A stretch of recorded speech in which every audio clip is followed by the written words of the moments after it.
आज मध्ये 253 सांगोला विधानसभा मतदारसंघाच्या सार्वत्रिक निवडणुका महाराष्ट्र राज्य आणि आपले उमेदवार डॉक्टर बाबासाहेब देशमुख महाविकास आघाडीचे इंडिया अलायन्सचे आणि शेतकरी कामगार पक्षाचे अधिकृत उमेदवार डॉक्टर बाबासाहेब देशमुख यांच्या प्रचारासाठी आज आपण खवासपूरमध्ये नारळ फोडून सुरुवात केलेली आहे। आणि मला सांगायला आनंद होतो की सुरुवातीलाच मंचावर सर्वच मान्यवर उपस्थित आहेत। त्या खवासपूर आणि पंचक्रोशीतील सर्वच मान्यवर, समोर उपस्थित असलेले सर्व ज्येष्ठ मंडळी, मित्रवर्ग, या गावातील ग्रामपंचायत असतील, सोसायटीचे असतील सर्वच आजी माजी पदाधिकारी, कालच तिसऱ्या आघाडीने सुद्धा आपल्या उमेदवाराला आणि शेतकरी कामगार पक्षाला ताकदीने पाठिंबा दिलेला आहे, हे सांगताना मला आनंद होतो। त्याबद्दल मी राजू शेट्टींचे आणि त्यांच्या सर्वच महाराजांचे, बच्चू कडूंचे आभार मानतो की त्यांनी आम्हाला एक चळवळीचे लढाई म्हणून ताकदीने पाठिंबा दिला। त्याबद्दल मी कालच झाली ना आज तुम्हाला सर्वांना ही बातमी देतो। या निवडणुकीकडे बघताना आपण विचारांची लढाई आणि धनशक्ती विरुद्ध जनशक्ती आणि निष्ठेची लढाई अशी पाहिली गेली पाहिजे। आता वक्त्यांनी बऱ्याच गोष्टी सांगितल्या की आताचे लोकप्रतिनिधी काय आहेत काय नाही आहेत। त्यामध्ये न जाता आपण 60 वर्ष आबासाहेबांनी या सांगोला तालुक्यामध्ये लोकप्रतिनिधी करत असताना पुरोगामी विचार हा आपल्याला सांगितला आणि त्यासाठी आपली लढाई आणि पुरोगामी विचार पुढे नेत असताना सर्व धर्माला, सर्व जातींना एकत्र करून पुढे जाण्याची जी दिशा आपल्याला दाखवली, पुरोगामी विचार, जो विचार छत्रपती शिवाजी महाराजांनी मांडला, तो पुढे नेण्यासाठी शाहू महाराजांनी प्रयत्न केले। महात्मा फुले असतील, भारतरत्न बाबासाहेब आंबेडकर असतील, या सर्वांनी तो पुढे नेत असताना आबासाहेबांनी त्यांच्याच आत्मचरित्रातून हा पुरोगामी विचारसरणी या सांगोला तालुक्यामध्ये मागची त्यांच्या समाजकारण आणि राजकारण करत असताना या सांगोला तालुक्यामध्ये दिली। त्यामध्ये कोणत्या जातीपातीला थरा न देता, कोणत्या धार्मिक गोष्टींना थरा न देता एक सुसंस्कृत राजकारणाची दिशा आबासाहेबांनी आपल्याला दाखवली। आणि हे दाखवत असताना आबासाहेबांनी नेहमीच शेतकरी हा केंद्रबिंदू मानून, जो काही आपला शेतीप्रधान देश आहे, राष्ट्र आहे, राज्य आहे, ज्याच्यामध्ये जवळपास 80% जनता ही शेती व्यवसाय आणि त्याच्यावर अवलंबून असलेल्या दैनंदिन व्यवसायावर अवलंबून त्यांचं दैनंदिन जीवन असतं, अशाला केंद्रबिंदू ठेवून शेतकरी आणि कामगार हाच एक केंद्रबिंदू ठेवून त्यांनी सातत्याने या सांगोला तालुक्यामध्ये काम केलं, पण महाराष्ट्रालाही दिशा देण्याचं काम आबासाहेबांनी केलं।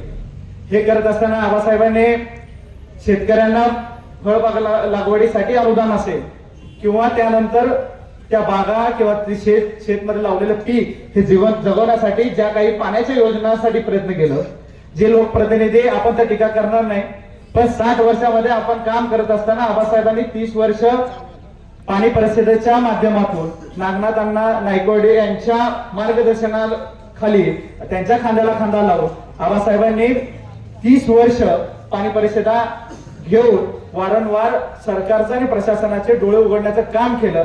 आणि त्यातून जन्मलेलं बाळ म्हणजे हे टेंबू आणि म्हैसासारखीची योजना, ही लोक विसरत नाहीत। आणि एक प्रकारची अफवा जी काही उडवली जाते की पाणी आम्हीच आणलं, तर त्यासाठी संघर्ष करावा लागतो आणि त्या संघर्षाचे साक्षीदार तुम्ही आम्ही सर्वजण आहात। आम्ही तर त्या पाणी परिषदाच्या 30व्या पाणी परिषद 29-30व्या पाणी परिषदापासून आम्ही त्याच्यामध्ये आमचा जन्मही झाला होता। त्या आम्ही 1 वर्षाचा असताना त्या पाणी परिषदेची सुरुवात झाली। आम्हाला अभिमान वाटतो की आबासाहेबांच्या नेतृत्वाखाली तुम्ही सर्वजण त्या पाणी परिषदेचे सहकारी राहिला आणि त्या पाणी परिषदेचं मूल म्हणजे हे ज्या काही योजना आहेत त्या आहेत। आबासाहेब विधिमंडळात प्रश्न मांडायचे आणि नागनाथ नायकवडे रस्त्यावर उतरायचे आणि ह्याचं ते कॉम्बिनेशन म्हणून त्या पद्धतीने त्या योजना आपल्या या भागामध्ये सांगोला असेल आणि इतर दुष्काळी 13 तालुक्यांमध्ये पाणी आणायचं प्रश्नाला वाचा कुठेतरी फुटली असेल तर त्या पाणी परिषदेच्या माध्यमातून झालं। मग टेंबू असेल, म्हैसा असेल, इकडच्या बाजूला निराचं पाणी असेल, या सगळ्यातून शेतकऱ्यांना पाणी मिळवण्यासाठी त्यांच्या शेत जमिनीमध्ये जे काही पेरलेलं आहे ते जगवण्यासाठी प्रयत्न झाले, हे आपण 60 वर्षामध्ये केलेलं आहे। बरं, हे करत असताना शेतीच्या पाण्याबरोबरच पिण्याच्या पाण्याचा आत्ताच वक्त्यांनी उद्गार काढला की शिरगाव आणि 81 गावची पिण्याच्या प्रश्नासाठी आव्हाने काम केले. जे पाणी चंद्रभागासारखं पाणी जिथं आजी माजी मंत्र्यांच्या गावामध्ये दुष्काळ पडायचा, अजूनही पडतो, 4-4, 5-5 दिवस पाणी प्यायला नसतं, तिथं आबासाहेबांनी चंद्रभागेचं पाणी आपल्या दारापर्यंत आणण्यासाठी प्रयत्न केले. बरं एवढंच नाही, शेतकऱ्यांचं नैसर्गिक आपत्तीमुळं पीक जळलं असेल, अतिवृष्टी झाली असेल किंवा रोगाच्या माध्यमातून त्याचं नुकसान झालं असेल, त्याचं अनुदान मिळवण्यासाठी आबासाहेबांनी वेळोवेळी प्रशासनावर अंकुश ठेवून पंचनामे करून शेतकऱ्याला त्याचं अनुदान मिळण्यासाठी प्रयत्न केला. हे काही प्रयत्न मागच्या 5 वर्षामध्ये होताना दिसत नाही. आणि लोकप्रतिनिधींनी शेतकऱ्यांच्या हितासाठी सांगोल्यातल्या शेतकऱ्याच्या जाऊ दे, राज्याच्या जाऊ दे, पण सांगोल्याच्या शेतकऱ्याच्या हितासाठी किती प्रश्न विधिमंडळात मांडले असतील ह्याचाही आपल्याला विचार करावा लागणार आणि येत्या निवडणुकीमध्ये ह्याचा सगळ्याचा हिशोब आपल्याला द्यावा लागणार. त्याचबरोबर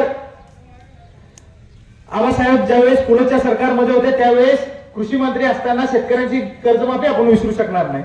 ज्या पद्धतीने सरसकट कर्जमाफी केली, त्याचबरोबर फळबागा रोजगार हमी मंत्री असताना फळबागांच्यासाठी अनुदान ह्याचाही आपल्याला विसर पडता कामा नये. त्याचबरोबर आबासाहेबांनी उद्योगधंद्यासाठी इथल्या भागातल्या दुष्काळी भागामध्ये एक उद्योग मोठा उभारला गेला पाहिजे, त्यासाठी सूतगिरणी सारखी स्थापना केली. त्याच्या माध्यमातून हजारो लोकांना इथं उद्योग उभारून रोजगाराची निर्मिती झाली. त्याचबरोबर आता लोकसंख्या वाढलेली आहे, निश्चित आता हे ग्रॅज्युएट लोक आहे, आपल्या घरामध्ये कित्येक लोक आहेत की बाबा बेरोजगार आहेत, शिकून पण त्रास होतोय.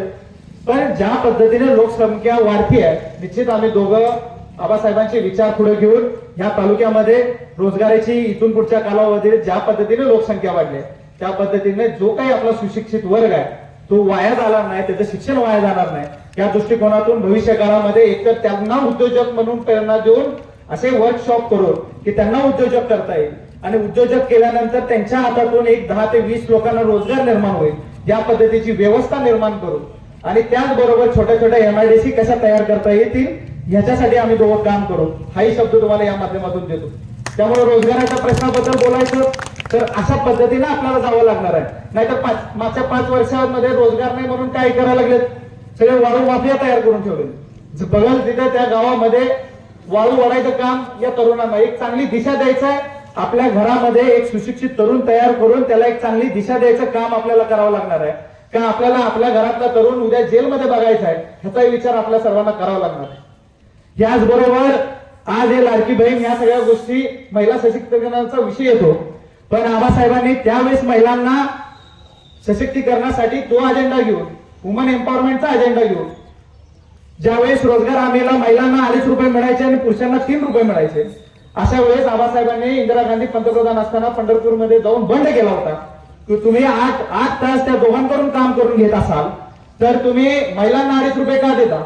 तर त्यावर खरंच म्हणून त्याच्यावर काम करून त्यावेळेस निर्णय झाला की 3 रुपये प्रत्येकी महिलांना असो किंवा पुरुषांना असो समान त्याची वागणूक देऊन तिथं आपण महिला सशक्तीकरणाचा विषय आणि तिथून सातत्याने महिलांना ताकद देण्यासाठी आबासाहेबांनी पुन्हा महिला सूतगिरणीची स्थापना केली. तिथं महिला कामगारी आहेत आणि महिला संचालकी आहेत. तर अशा पद्धतीनं महिला सशक्तीकरणासाठी काम केलं. मग महिला शेतकरी सूतगिरणी असेल किंवा महिला सूतगिरणी असेल, ह्या लोकप्रतिनिधींकडे एवढ्या वेळ 2 वेळा या सांगोला तालुक्याने निसटता जरी विजय दिला असेल तरी ज्यावेळेस विश्वास दाखवला, पालकत्व तुम्हाला दिलं असेल, त्यावेळेस तुम्ही त्या 10 वर्षाचं काय केलं. एक वेळ तर तुम्ही फॉर्म कसा भरला हे पूर्ण 99ला तुम्ही फॉर्म भरायला कसा आला होता हे पूर्ण तालुक्याने बघितले. आज तुम्ही काय पद्धतीने विकासाच्या गोष्टी करता हेही तालुक्याला माहिती. तुम्ही विकासाची कामं म्हणता की आम्ही 5-50 हजार कोटी इथं आणले, म्हणजे ही आजकालची जनता आता इथं बघा, आता कोण जोतर घालून आणि टोप्या घालून इथं नाही, पॅन्ट शर्ट घालून नाही, रोज मोबाईल बघतं, युट्यूब बघतं. तुम्ही जर 5-50 हजार रुपये आणले असते, कोटी इथं आणले असते, जर लाडकी बहिणीसारख्या योजनेसाठी 46,000 कोटी आहे, तर सांगोल्यासाठी जर तुम्ही 5-50 हजार कोटी आणला असाल तर ते दिसायला पाहिजे. तर अशा पद्धतीने एक भूल देण्यासाठी बडबड करणं हा त्यांचा उद्योग आहे. निवडणुका आल्या की बोलणं हे त्यांचा प्रकार आहे, हे सांगोल्याची जनता जाणते. त्या सगळ्या गोष्टीला बुडवून न जाता आपल्याला ताकदीनं डोळे उघडून काम करावं लागणार आहे आणि पुढचा सुवर्ण दिवस सांगोला तालुक्यासाठी देणं गरजेचं आहे. ज्या पद्धतीचं सुसंस्कृत राजकारणाची दिशा आबासाहेबांनी मागच्या 60 वर्षामध्ये सांगोला तालुक्याला दिली ती आज कुठेतरी गमवताना आपण पाहतो. आबासाहेबांनी तळहाताच्या फोडासारखं या सांगोला तालुक्याला जपलं. एक सांगोला तालुका म्हणलं की एक सुसंस्कृत राजकारणाची दिशा, एकच मतदारसंघ, एकच नेता आणि एकच पक्ष अशी ओळख असणारा सांगोला तालुका त्या मागच्या 5 वर्षामध्ये ह्या लोकांनी विनोदाचं रूप आपल्या तालुक्याला दिलं. आपल्याला थोडं वेळ हास्यासारखं वाटेल. आताच आपल्या मित्रांनी सांगितलं की काय झाडी काय डोंगर ह्या पद्धतीनं त्यांना जर बघायला जात असेल, आपल्याला आनंद वाटतो की आबासाहेबांचं कौतुक आपल्याच पक्षातले नाही, आपल्याच आघाडीचेच नाही, तर समोरच्या युतीच्या आघाडीतले लोक जर स्तुती करत असतील तर आबासाहेबांचं काम हे आपल्याला सांगायची गरज नाही. जर गडकरी साहेब केंद्रातले मंत्री, यांचे राज्यातले मंत्री फडणवीस साहेब हे जर आबांची स्तुती करत असतील, आम्ही जर या दुष्काळी भागातून आज जात असताना हेलिकॉप्टरच्या मधून जात असताना इथलं हिरवगार आम्ही ज्यावेळेस पाहतो त्यावेळेस आम्हाला आबांची आठवण आल्याशिवाय राहत नाही, अशा पद्धतीचं त्यांचं वक्तव्य असेल. तर आजच्या लोकप्रतिनिधींनी पाणी आम्ही आणलं की आबांनी आणलं, आबांनी कधीही श्रेयवाद घेतला नाही. आबा ज्यावेळेस हयात होते त्यावेळेस म्हणायचे की जर त्यांना घ्यायचं असेल तर श्रेय घेऊ दे, पण मला आमच्या शेतकऱ्याच्या शेतामध्ये पाणी येत आहे हे बघूनच माझा आनंद आहे. दुष्काळात जन्मलो असलो तरी दुष्काळात मरणार नाही ही शपथच आबासाहेबांनी घेतली. बरं, आरोग्याचे प्रश्न, आज कोरोनासारखी परिस्थिती होती. आमचं सौभाग्य की आम्ही दोघंही डॉक्टर असल्या कारणानं त्यावेळेस आम्हाला सीमेवर नाही जाता आलं, पण आम्ही देश सेवेमध्ये आमचा खरीचा वाटा कुठेतरी आमच्या ज्या काही शिक्षण झाले त्याच्या माध्यमातून आम्हा दोघांना तिथं फ्रंट वर्कर म्हणून काम करता आलं. तर ह्या माध्यमातून आम्ही जात असताना सरकारने त्यावेळेस इन्फ्रास्ट्रक्चर उभा करून बऱ्याच पीएससी उभा केला, पण आज आपल्याला बघताना पीएससी मध्ये मोकळा पडले त्या इमारत.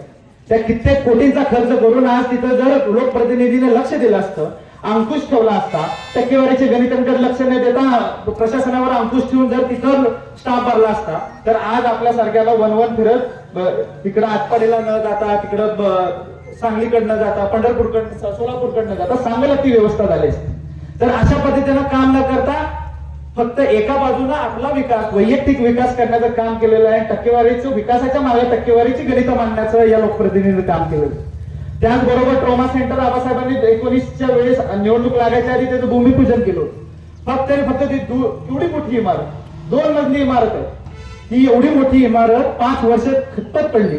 आज आपल्याला दुर्दैवाची गोष्ट आहे की आबासाहेबांनी एक दूरदृष्टी दरवेळेस ठेवली. पाण्याचा प्रश्न असेल, आरोग्याचा प्रश्न असेल, शिक्षणाचा प्रश्न असेल, एक दूरदृष्टी ठेवली होती आबासाहेब. इथं ज्यावेळेस रोड बनतायत हे लक्षात घेऊन आबासाहेबांनी ट्रॉमा सेंटरची मागणी केली आणि ती तिथं करून आणली. आणि ते करल्यानंतर 4 वर्ष फक्त त्याला श्रेयवाद जाईल म्हणून तो चालू केला नाही. तर अशा पद्धतीचे लोकप्रतिनिधी आज आपल्यामध्ये. निश्चित तुम्हाला शब्द देतो की हा ट्रॉमा सेंटर पण आम्ही ताकदीनं दोघं ते चालवायचा प्रयत्न करू, कारण शेवटी तो आमचा व्यवसायाचाच भाग आहे. आणि तेव्हा म्हणजे आम्ही त्यामध्ये काम केले. 15-20 वर्ष आम्ही दोघेही त्या क्षेत्रामध्ये काम करत असल्यामुळे ताकदीनं तुम्हाला सांगतो की ह्या सांगोला तालुक्याची आरोग्य व्यवस्था ही आम्ही ताकदीनं सुदृढ करू आणि तुमचंही आरोग्य सुदृढ करू, हाही शब्द मी तुम्हाला या माध्यमातून देतो. त्याचबरोबर शिक्षणाबद्दल बोलतात, त्यांच्याकडे एवढा वेळा लोकप्रतिनिधित्व दिलं असताना त्यांना विचारा कधी तुम्ही शिक्षण संस्था उभा केली आहे का, तुम्ही कोणत्या सहकारी संस्थेतून काम केले हे तुम्ही विचारलं पाहिजे. उद्या येणार आहे ते इकडे, तुम्ही विचारलं पाहिजे तुम्हाला मतदान करायचंय ना आम्हाला, तर आम्ही कोणत्या तोंडात तुम्हाला मतदान करायचं. एवढ्या वेळा तुम्हाला 2 वेळा जर 10 वर्षात दिला असतं तर एक शिक्षण संस्था उभं शकते. मला एक अभिमान आहे आज मी त्या शिक्षण संस्थेचा. आबासाहेबांनी 50 वर्षापूर्वी जी संस्था उभा केली, शिक्षण संस्था सांगोला शेतकरी शिक्षण प्रसारक मंडळ, आज मी त्याचा अध्यक्ष, मला अभिमान आहे. आणि आपल्या सर्वांना अभिमान वाटायला पाहिजे की त्या संस्थेला आज B++ नावाची ग्रेड मिळाली नॅकची, जी काही पूर्ण सोलापूर जिल्ह्यामध्ये मोजकेच हातावर मोजण्या एवढ्या संस्थांना मिळते. तर अभिमानाचे आपण काम करत असताना एक शाश्वत विकासानं आबासाहेबांना आपल्याला एक दूरदृष्टिकोन दिला होता. एक शाश्वत विकास झाला गेला पाहिजे आणि तो शाश्वत विकास आपण करतोय प्रत्येका माध्यमातून. सुदगरने आता थोडंसं मागच्या कोरोनाच्या काळामध्ये थोडंसं जागतिक स्तरावरच उद्योगधंद्यांना थोडीशी घसरण लागली होती, पण तरी आपण त्याच्यामधून सावध. प्रत्येक क्षेत्रामध्ये आम्ही ताकदीनं पुढच्या 5 वर्षामध्ये काय एव्हाना तुम्ही संधी देत राहिला तर पुढच्या 20-30 वर्षामध्ये आम्ही ताकदीनं या सांगोला तालुक्यामध्ये प्रत्येक क्षेत्रामध्ये सार्वजनिक विषयांमध्ये काम करू, पाण्याच्या नियोजनाबद्दलही काम करू. आमच्या शेतकऱ्याला कुणासाठी मतदान केलं हे न बघता आम्ही विरोधकांनाही आवाहन करतो की त्यांच्याही शेताला पाणी मिळण्याची तजवीज आम्ही दोघं करू, हेही तुम्हाला शब्द देतो. कारण का शेतकऱ्याचं ज्यावेळेस आपण बाबासाहेब देशमुख यांना विधिमंडळात पाठवू तर ते पालकत्व पूर्ण सांगोला तालुक्याचं असेल, फक्त मतदारांचं नसेल. मतदारांना तर आम्ही केंद्रस्थानी ठेवूच, पण विरोधक ही त्या नैसर्गिक संपत्तीचा तेवढाच हकदार आहे हा समजून सर्वांना समानतेची वागणूक देऊन ताकदीनं त्याचं नियोजन करून योग्य वेळी शेतकऱ्यांचं पाण्याचं नियोजन होईल, त्याला कोणतीही अडचण येणार नाही ह्याची तजवीज करू. आणि आपला माणूस जे काही विचार, आणि आता मित्रांनो बोललो की आम्ही दोघं एकत्र आलो, आम्ही दोघं एकाच घरात राहतो, एकाच दरवाजातून बाहेर पडतो, आम्ही दोघे एकत्रच होतो. एक गैरसमज पसरवण्याचं काम विरोधकांनी केलं होतं आणि त्याच जे काय करायचं मी एकदा मेळाव्यात म्हणलं होतं की कोणाचा कसा कार्यक्रम करायचा, आम्ही म्हणत नाही, त्यांचा अनुभव जास्ती आहे, पण जे काय आम्हाला करायचं होतं, ज्याच्या भरोश्यावर त्यांनी उमेदवारी घेतल्या, कुठून तिकीट आणली, त्यांना ते कळालं नाही. बहुतेक त्यांचा अनुभव आता थोडासा त्याला कुठंतरी वेगळी दिशा यायला लागलेली आहे. काल आलेली पोरं म्हणणारी तुम्हाला कळालंही नाही आणि तुम्ही कशात फसत गेला त्यावर चर्चाही नाही करणार. पण आम्ही एकत्र होतो, राहू. आबासाहेबांच्या विचारासाठी जे 7 वर्ष या तालुक्यातील प्रत्येक घरात, प्रत्येक कार्यकर्त्याच्या घरामध्ये, प्रत्येक व्यक्तीने आपल्या ह्या ऑर्गनायझेशनसाठी, पक्षासाठी त्याग दिलेला आहे. पद असो नसो या पक्षासाठी काम केलेलं आहे. तोच पुरोगामी विचार, ती सुसंस्कृत राजकारणाची दिशा आपल्याला पुढे न्यायची असेल तर पक्षांना अधिकृत आपला उमेदवार बाबासाहेब देशमुख यांना दिलेली आहे. त्यांच्या पाठीवर हात टाकून आशीर्वाद देऊ, मतरूपी आशीर्वाद येत्या 20 तारखेला. जर आपलं बॅलेट पेपरवर 4 नंबरचं नाव आहे डॉक्टर बाबासाहेब देशमुख, त्याच्या समोरचं शिट्टी या चिन्हासमोरचं बटन दाबू, ताकदीनं आपण पाठीशी उभा राहायचा आहे आणि आपला माणूस विधिमंडळात पाठवायचा आहे. त्यामुळे आणि या 23 तारखेला पूर्ण तालुक्यामध्ये लाल बावटा फडकून आबासाहेबांना भावबुद्ध श्रद्धांजली व्हायची आहे आणि येणाऱ्या 23 तारखेला निश्चित गुलाल आणि भंडारा उधळून आपली ताकद या सांगोला तालुक्यामध्ये टाकून आपला माणूस विधिमंडळात पाठवायचा आहे. हे पण घेऊया. आणि बराच लांबलेलं भाषण मी आवडतो. जय हिंद, जय महाराज.